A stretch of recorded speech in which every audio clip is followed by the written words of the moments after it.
Hey guys, welcome back to The Daily Athlete. This is episode number 19. Today we're going to be focusing on addressing the sideways squat. So you'll probably find that you've probably seen other people at the gym, maybe not pay too much attention to yourself, obviously, because not many people do video themselves. Some do, which is cool. Squatting sideways or squatting on an angle, anything that's not symmetrical. Okay, so what I'm talking about is when you're squatting down or favoring a particular side. Now, this can be for numerous reasons. Majority of the time it will be from a previous injury, either recently or over years and years and years. Maybe even been from when you were younger. Maybe you had a broken leg, broken arm, rolled an ankle, whatever's happened. Okay, so this will affect you for a long period of time if it's not rehabbed properly. Commonly what will happen is you'll have an injury, you'll hurt yourself, you'll restrict that area so you won't use it because it's hurt and it's swollen. You won't use it, and what happens is the particular joint or area will get better.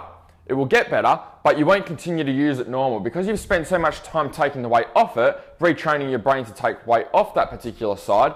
Then when it's healed and it's back to normal, you automatically still favor the opposite side, okay?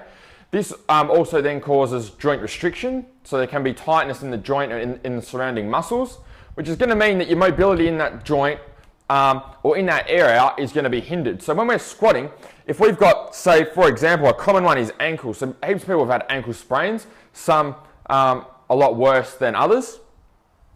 If we have one ankle which is really flexible, one ankle which has been rolled a few times, maybe fairly badly, we've had a broken ankle and the joint's restricted and it hasn't been remobilized, what's going to happen is when you squat, both knees will get a certain distance past your toes.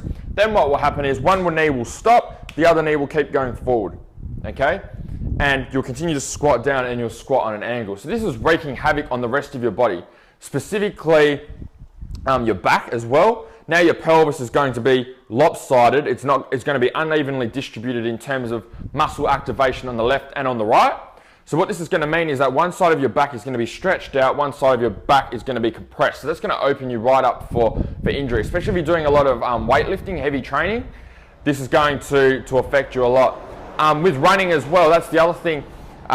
If we're running, one ankle is tighter than the other. One will absorb impact better than the other. One will be more likely to have shin splints and issues on that particular side compared to the other side. So pretty much what we're doing is we're jacking up and loading up one side of our body, but the other side of our body is not able to be activated as well because of the mobility restriction. So in terms of squatting, the same thing goes for our hip. If one ankle's tight, then that can lead to tightness of one hip as well, tightness all up one side. So we're going to have a drama all down that one side, even though the problem's stemming from the bottom. So what I would recommend is using the bottom-up approach.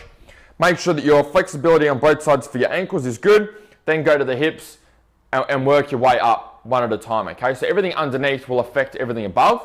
So we need to make sure that everything from the ground up is mobile or has the same level of mobility on both sides. So that is something you can work with.